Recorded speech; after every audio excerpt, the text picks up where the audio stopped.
Assalamualaikum warahmatullahi wabarakatuh. Perkenalkan, nama saya Firmaya Agustina dan teman saya.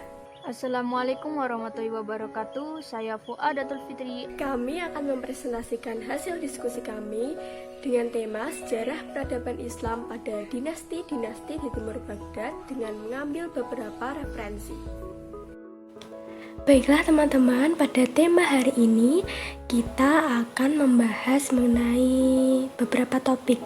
Yang pertama yaitu bagaimana sejarah munculnya dinasti-dinasti di Timur Baghdad. Yang kedua, apa saja dinasti-dinasti di Timur Baghdad dan bagaimana kondisi peradaban kala itu.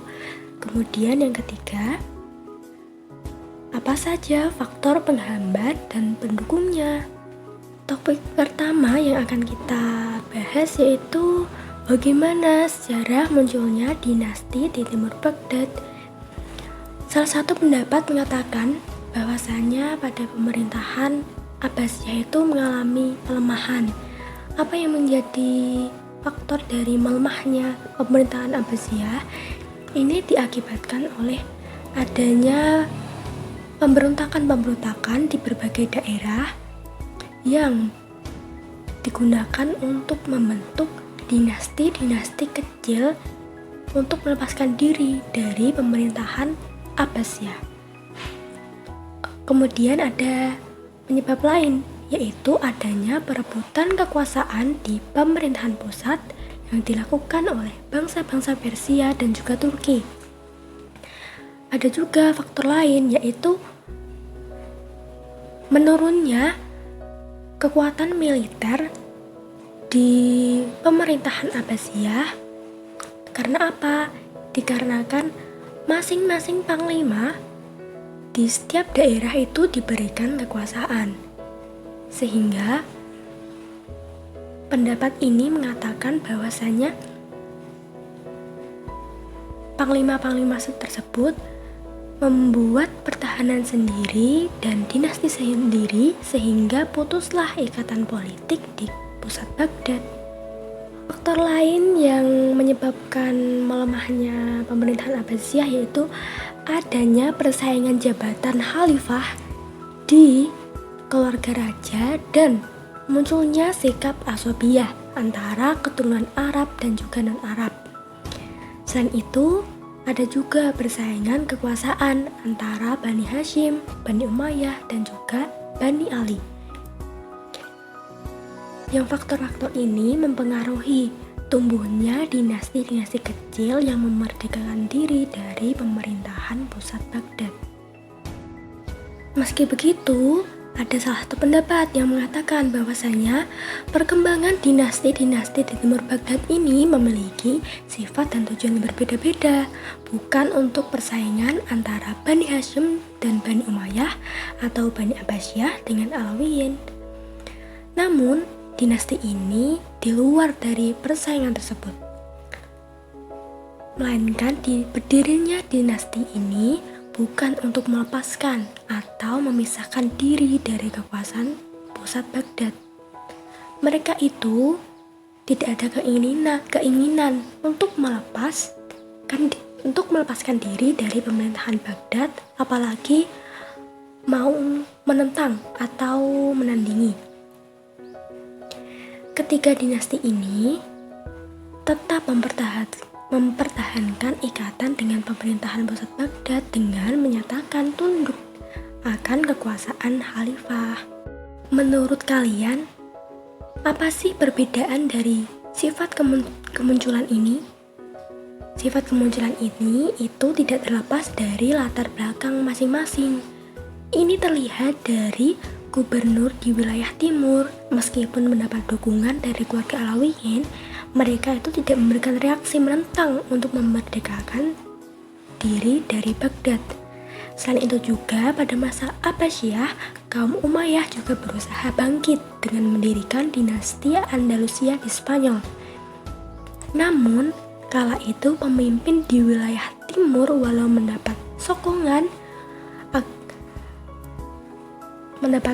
namun mereka itu tidak melakukan gerakan revolusi untuk memisahkan diri.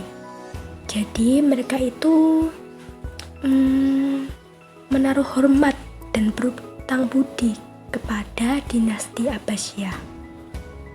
Sebagian pendapat juga mengatakan kemunculan dari dinasti ini akibat adanya goncangan politik pada abad ketiga Hijriah.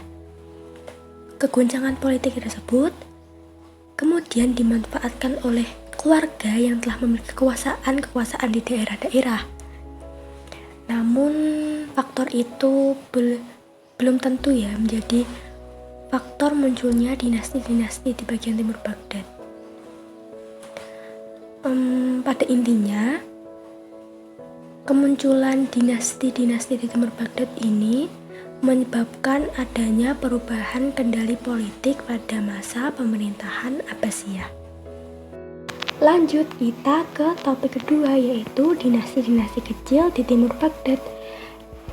Menurut J.J. Saunder, berdirinya dinasti di timur Baghdad ini meliputi dinasti Tohiriyah, Safariyah, dan Samaniyah. Kita bahas yang dinasti Tohiri dulu ya. Dinasti Tohiri ini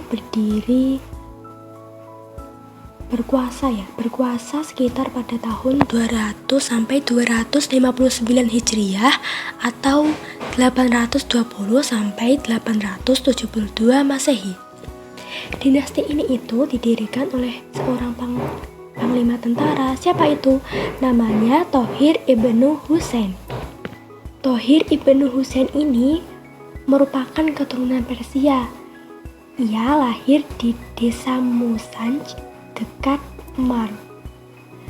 Pada masa pemerintahan Al-Ma'mun, Tohir ibnu Husain itu banyak berjasa membantu untuk menumbangkan Khalifah Al-Amin dan memadamkan pemberontakan di daerah oleh kaum Alawiyin di Khurasan. Berapa sih masa pemerintahan Tohir ibnu Husain?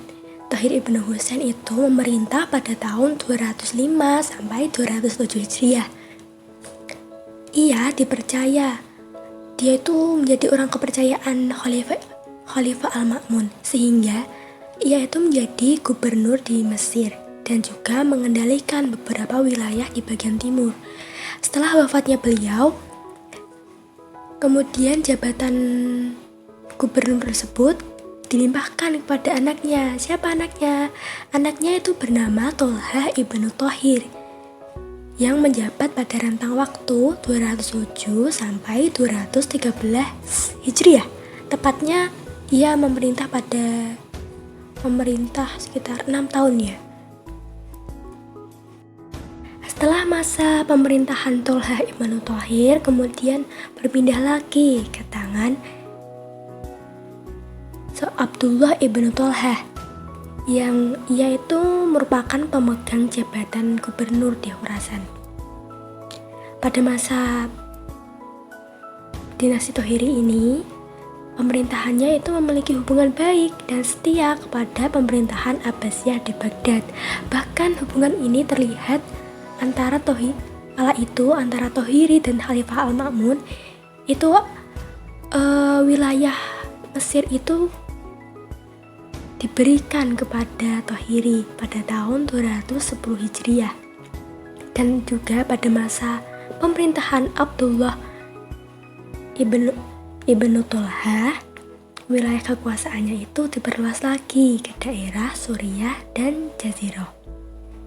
Setelah itu pada masa pemerintahan Abdullah ibnu Tohir selesai, dialihkan lagi ke saudaranya. Siapa itu saudaranya? Saudaranya bernama Muhammad ibnu Tohir yang menjabat pada rentang waktu 248 sampai 259 Hijriah.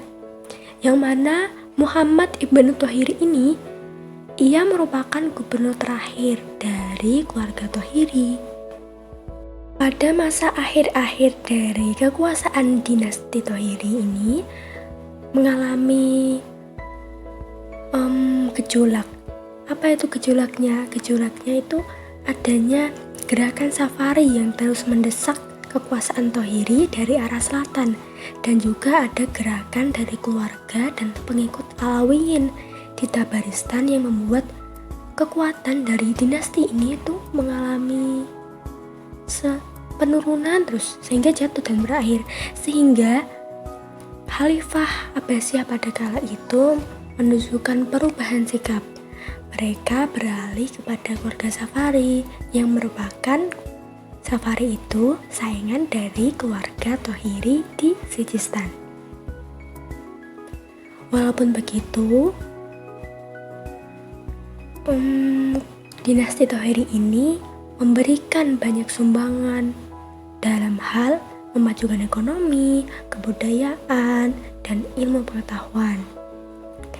Hal ini tampak pada kota Neysabur yang menjadi salah satu kota dengan perkembangan ilmu dan kebudayaan yang cukup memuaskan ya pada kala itu, sehingga akan berpengaruh pada pertumbuhan ilmu dan kebudayaan pada perkembangan selanjutnya. Terlihat di sini wilayah kekuasaan dari dinasti Tohiri. Di sini kita lihat ya ada Bukhara, kemudian Nasaibur, Samarkand, itu menjadi wilayah dari kekuasaan dinasti Tohiri. Next. Selanjutnya mengenai bagaimana sih kondisi peradaban pada dinasti Tohiri. Kita lihat dari bidang perekonomian terlebih dahulu. Pada masa dinasti Tohiri, terdapat perbaikan ekonomi yang cukup memuaskan. Pada perkembangan dinasti ini muncul beberapa kota-kota yang menjadi pusat kegiatan ekonomi seperti Samarkand dan Bukhara. Yang kala itu kedua kota ini menjadi kota perdagangan utama dan juga kota transit perdagangan bagi dunia Islam dari sebelah timur, dan juga menjadi pusat ekonomi dan rute perdagangan ke Cina atau Eropa. Dari sektor pertanian juga dibahas pada kesempatan kali ini ya. Pada sektor pertanian ini, dinasti Tohiri melakukan beberapa upaya, seperti mengambil tindakan tegas terhadap pejabat yang berlaku kejam kepada petani, kemudian memperluas wilayah pertanian, membangun dan menyempurnakan perhubungan ke daerah pertanian baik darat maupun air. Selain itu juga adanya pembangunan bendungan dan kanal air untuk irigasi pertanian. Selain itu juga untuk memajukan perekonomian di sektor perindustrian,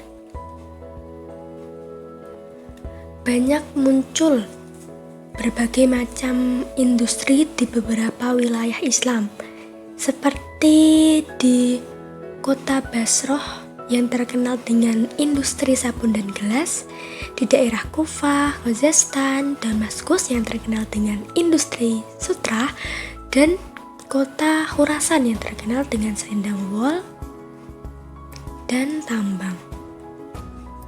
Kemudian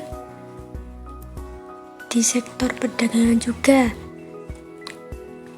pada masa dinasti Tohri ini terdapat upaya untuk memperlancar transportasi pada setiap jalur perdagangan.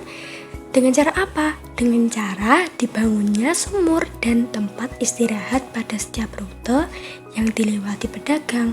Kemudian apalagi membangun armada dagang dan membentuk badan pengawasan pasar. Next, di bidang ilmu pengetahuan. Pada masa kekuasaan dinasti Tohiri, terdapat perkembangan ilmu pengetahuan dan kebudayaan yang cukup maju kala itu. Dilihat dari mana? Dilihat dari kota Neysabur yang menjadi pusat dari peradaban kala itu. Di sana terdapat perkembangan intelektual yang mengalami perkembangan yang cukup memuaskan, sehingga banyak muncul tokoh-tokoh intelektual pada bidang ilmu sastra, ilmu filsafat, kedokteran, hukum, dan politik. Next, di bidang pertahanan dan keamanan. Pada dinasti Thohiri kan ada kekuasaan Abdullah ibnu Thohir ya. Nah, pada masa itu terdapat pemantapan pertahanan dan keamanan di wilayah perbatasan guna menghalau pemberontak dan kaum-kaum perusuh. Yang kaum-kaum perusuh itu berusaha mengacaukan pemerintahan Abbasiyah.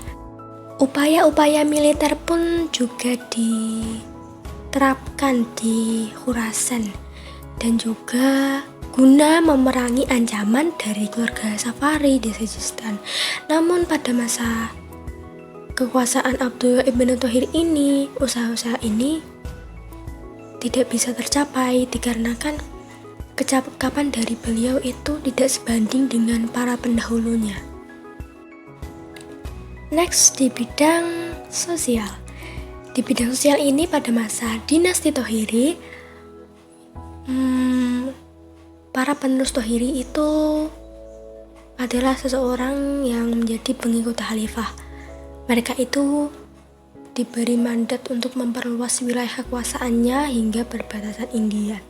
Berdasarkan sumber yang kami peroleh seperti itu, yang kekuasaannya pada saat itu Nasaibur menjadi pusat dari peradaban. Next, pada bidang pemerintahan.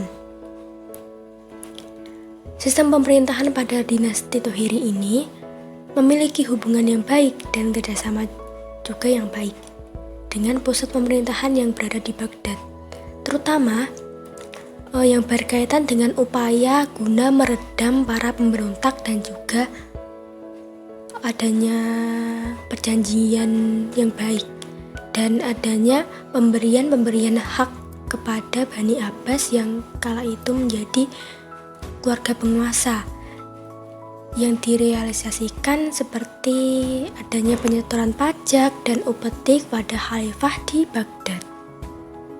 Dinasti Safariyah. Lama kepemimpinan sekitar 35 tahun, yakni pada tahun 254 sampai 289 Hijriah atau 867 sampai 903 Masehi. Khalifah pertama yang memimpin adalah Yakub ibnu Alais as-Safar. Nama dinasti Safari ini sendiri dimaktubkan diambil dari nama Yakub ibnu Alais as-Safar. Beliau adalah sosok yang kuat dan mampu menguasai wilayah-wilayah yang awalnya dikuasai oleh dinasti Thohiriyah seperti Herat, Kerman, Persia, Khurasan, Nisabur, hingga Tabaristan. Safariyah juga dikenal sebagai dinasti yang dipimpin oleh rakyat jelata. Mengapa? Karena Yakub ibnu Alais sendiri merupakan seorang tukang kuningan atau tembaga. Sejak kecil, ia menekuni pekerjaan ini di perusahaan ayahnya. Dan sejak ayahnya meninggal, perusahaan itu dikelola oleh ia dan adiknya, Amr ibnu Alais. Namun perusahaan ini semakin merosot. Karena itulah, kemudian Yakub dan adiknya bergabung ke dalam kelompok penyamun. Kelompok ini sering membegal kafilah-kafilah dagang dan iring-iringan pembesar pemerintahan. Hal ini menambah kekacauan yang terjadi dalam masyarakat pada masa pemerintahan dinasti Abbasiyah itu. Meskipun Yakub bergabung dalam kelompok penyamun, ia tetap bersikap dermawan dan membantu kaum yang tertindas. Ia pun melakukan perampokan hanya pada golongan orang-orang kaya yang hartanya juga merupakan hasil dari pemerasan, sedangkan orang-orang yang baik tidak mereka rampok. Dan harta rampokan tersebut kemudian mereka bagikan kepada rakyat-rakyat miskin. Kemudian, khalifah terakhir yang memimpin adalah Amr ibnu Alais, saudara dari Yakub ibnu Alais as-Safar. Tidak seperti saudaranya Yakub ibnu as-Safar yang sangat agresif dan sering kali melakukan pemberontakan, Amr ibnu Alais ini lebih taat pada pemerintah pusat Baghdad. Contohnya adalah beliau mengirimkan surat yang intinya beliau itu akan mematuhi aturan yang diberikan kepada pemerintah Baghdad. Sehingga kepemimpinan Amr ibnu Alais ini disokong oleh pemerintah pusat Baghdad. Namun, pendapat lainnya mengatakan bahwa pemerintah pusat Baghdad ini mendukung Amr ibnu Alais karena untuk menenangkan suasana politik. Jika tidak mendukung Amr ibnu Alais, takutnya nanti Amr ibnu Alais ini akan menimbulkan kekacauan atau pemberontakan. Wilayah kekuasaan dari dinasti Safaria ini meliputi Khurasan, Izabur, Tajikistan, dan Persia, serta Tabaristan.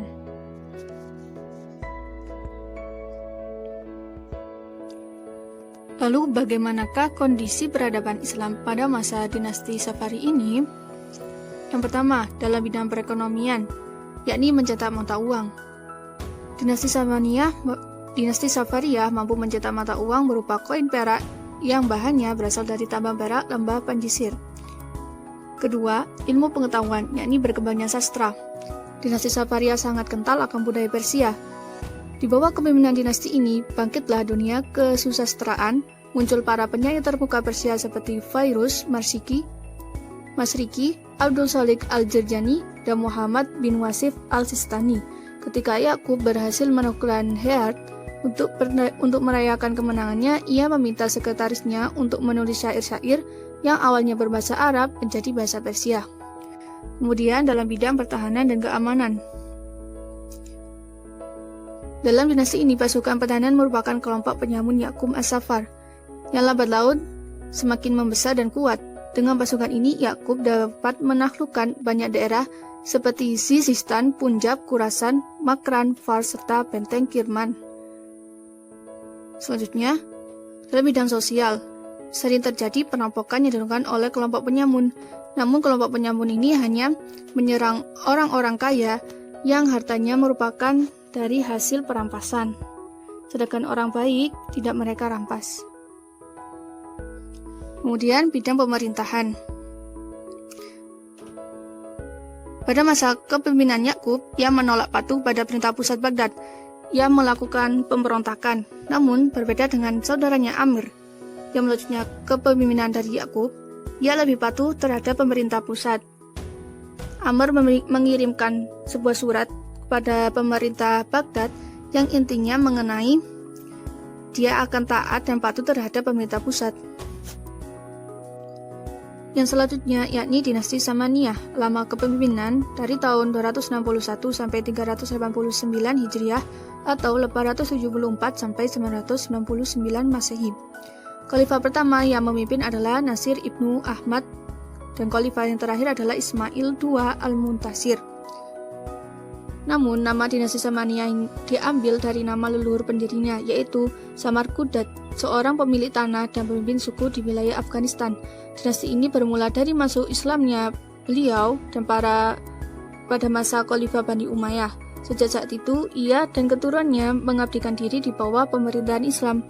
Kemudian pada saat kekhalifahan Abbasiyah, 4 cucunya memegang jabatan sebagai gubernur, yakni Ahmad bin Asad di Fragna atau Turkistan, Nuh di Samarkand, Ilyas di Herat, Afghanistan, serta Yahya bin Asad di Sas dan Ayusana. Kemudian cucunya yang bernama Ahmad bin Asad ini mulai merintis berdirinya dinasti Samaniyah di Fragana, daerah kekuasaannya. Kemudian Ahmad bin Asad memiliki dua putra yang bernama Nasir bin Ahmad dan Ismail bin Ahmad. Mereka juga menjabat sebagai gubernur. Nasir menjabat di Tansoksania dan Khurasan, dan Ismail menjabat di Bukhara. Antar Nasir dan Ismail sering terjadi konflik karena Nasir lebih dianggap sebagai pendiri dinasti Samaniyah ini. Hal inilah yang menyebabkan peperangan, dan dalam peperangan tersebut Nasir mengalami kekalahan dan ditawan, sehingga kepemimpinan dinasti Samaniyah diambil alih oleh Ismail bin Ahmad. Di tangan Ismail, dinasti Samaniyah berhasil menegakkan kekuasaannya. Ia mampu menaklukkan wilayah yang dikuasai oleh dinasti Safaria. Wilayah kekuasaan dinasti Samaniyah meliputi Khurasan, Tabaristan, Rai, dan Laut Kaspia. Selanjutnya dinasti Samaniyah juga wilayahnya membentang sampai India dan Turkistan. Lalu, bagaimanakah kondisi peradaban Islam pada masa dinasti Samaniyah, yakni dalam bidang perekonomian? Dinasti ini juga berhasil mengembangkan perekonomian dengan baik, sehingga kehidupan masyarakatnya sangat damai. Hal ini dikarenakan dinasti ini tidak pernah kehilangan kontak dengan pusat pemerintahan di Baghdad. Industri yang berkembang pada masa itu adalah tembikar, kain tenun sutra, dan kertas. Kemudian, menjadikan kota Bukhara dan Samarkand menjadi pusat perdagangan, serta melakukan perdagangan ke Asia Barat dan Tiongkok. Yang selanjutnya adalah ilmu pengetahuan. Yang pertama, memperbanyak kitab-kitab keagamaan. Yang kedua, membangun perpustakaan dengan megahnya. Perpustakaan ini dilengkapi koleksi kitab-kitab yang tidak bakal ditemukan di perpustakaan lainnya. Selanjutnya, berkembangnya ilmu filsafat, kedokteran, dan astronomi. Tokoh-tokohnya adalah Ibnu Sina, Al-Firdausi, Umar Al-Khayyam, Al-Bairuni, dan Zakaria Ar-Razi. Selain itu, dalam mewujudkan ilmu-ilmu tersebut, dinasti Samaniyah melakukan rekonstruksi, dan menerjemahkan bahasa Persia ke dalam bahasa Arab. Dinasti Samaniyah juga berhasil membuat kota Bukhara dan Samarkand sebagai kota budaya dan kota pengetahuan, bahkan mampu menyaingi kota Baghdad dan Cordova. Selanjutnya, pertahanan dan keamanan. Pada masa kepemimpinan oleh Ismail I bin Ahmad, dalam memperkukuh kekuatannya, ia berusaha untuk mengamankan batas wilayahnya dan dari ancaman suku liar Turki. Ia juga memperkuat wilayah kekuasaan ke Tabaristan atau Irak dan Rai atau Iran. Kemudian, bidang sosial, yakni munculnya sikap fanatik kesukuan. Dinasti Samaniyah ketika telah mencapai masa keemasan, muncullah perilaku fanatik kesukuan di antara masyarakat. Karena faktor kesukuan ini, imigran Turki yang tinggal di wilayah Samaniyah mendapat kebijakan yang cukup berat. Contohnya adalah ketika orang-orang Turki yang menjabat dalam pemerintahan, banyak yang diberhentikan secara paksa. Maka bangsa Turki yang tidak terima melakukan penyerangan. Hal ini menjadi salah satu penyebab dari kehancuran dinasti Samaniyah.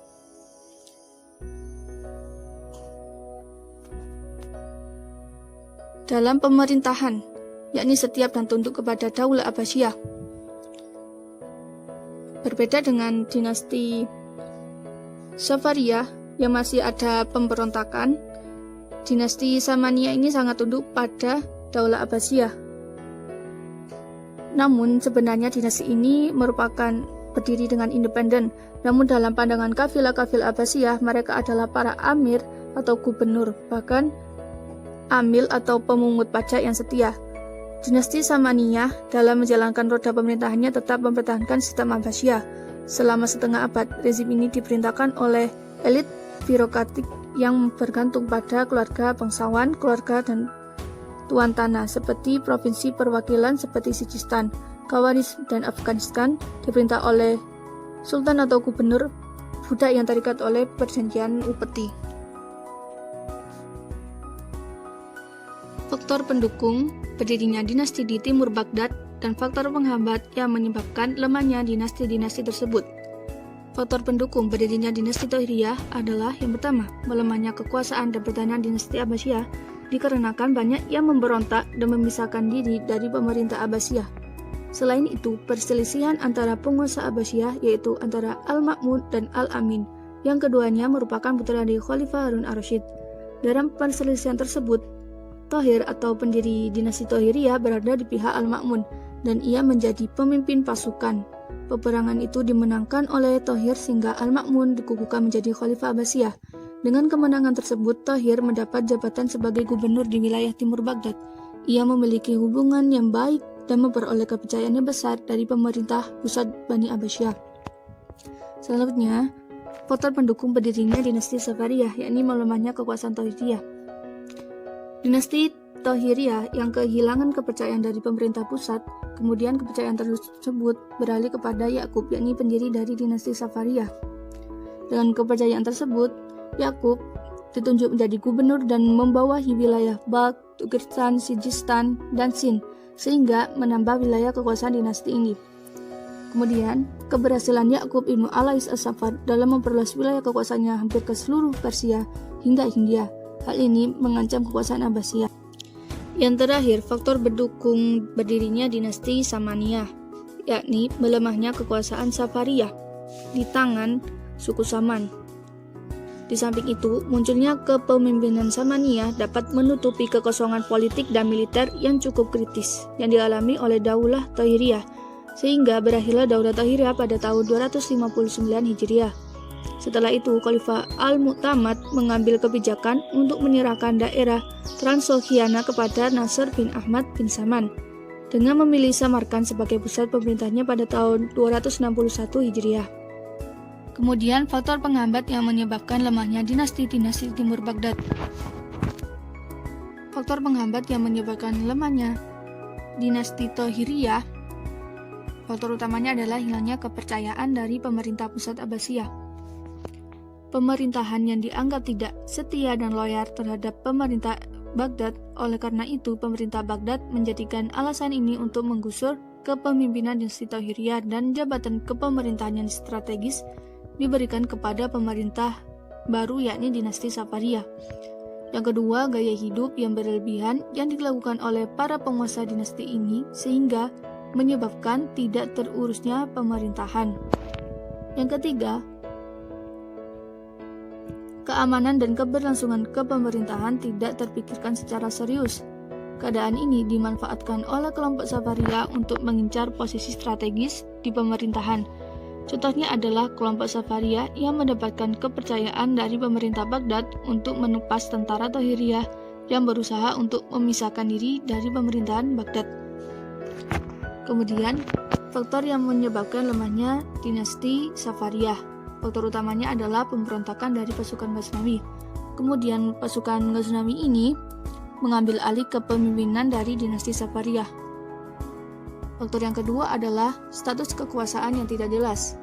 Setelah dinasti Safariyah perlahan dikuasai oleh dinasti-dinasti lain, status kekuasaannya tidak jelas. Terkadang berada di bawah kekuasaan dinasti Abbasiyah, kadang berada di bawah dinasti Samaniyah, dan terkadang kekuasaannya berada di bawah dinasti Ghaznawiyah.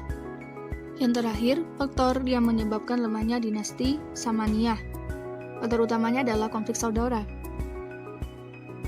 Konflik kekuasaan diawali berdirinya Daulah Samaniyah diwarnai oleh perselisihan dan konflik yang memanas antara dua bersaudara, yakni Nasir dan Ismail. Pada tahun selanjutnya, konflik tersebut berkembang menjadi perang berdarah yang mengalirkan banyak darah dan merenggut banyak nyawa. Yang kedua, semakin kuatnya pengaruh Daulah Ghaznawiyah Turki hingga dilakukan penyeleksian pasukan orang yang hanya diambil dari etnis Turki. Saat itu orang-orang Turki menempati kedudukan tinggi di dalam pemerintahan dan urusan militer. Hal ini tentunya menjadi ancaman besar bagi Daulah Samaniyah. Yang terakhir, dari arah timur, Daulah Samaniyah menghadapi tekanan dari pengkhianat Turki, di mana pada awalnya mereka menyatakan masuk Islam dan tunduk pada pemerintahan Islam.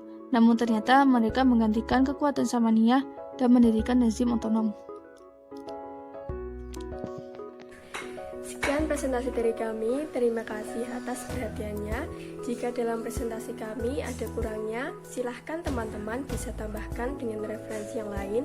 Tapi kalau misalnya merasakan manfaatnya, silahkan untuk di-share ke teman-teman yang membutuhkan.